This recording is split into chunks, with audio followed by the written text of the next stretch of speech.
இவர் தான் தேனி மாதிரி நிறைய வேலைகளை பார்த்துக்கிட்டே இருப்பார். அண்டு நிறைய திட்டும் வாங்கிட்டே இருப்பார். காரணமே இல்லாமல் திட்டு வாங்குவார். எங்கேயோ இருக்கிற கோவத்துக்கு இவர் மேலே காமிப்பார்.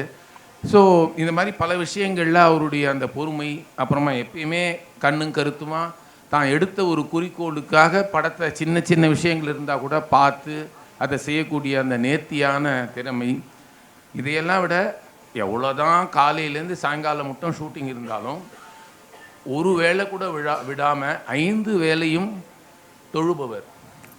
எனக்கு இந்த குணாதிசயம் எனக்கு ரொம்ப பிடிச்சிது. ரொம்ப நேர்மையானவர். எவ்வளோ பசி தூக்கம் இது பண்ணால் கூட கடின உழைப்பு இருந்தாலும் ஒரு இறைபக்தி கொண்டவர். இந்த ஒரு குணம், அவருடைய அந்த நேர்த்தி, எவ்வளோ திட்டு வாங்கினாலும் பொறுப்பாக ஒரு விஷயத்தை எடுத்து பண்ணுறது, இதையெல்லாம் அவருக்கே தெரியாமல் என்ன அவர்கிட்ட ரொம்ப கிட்ட கொண்டு போச்சு.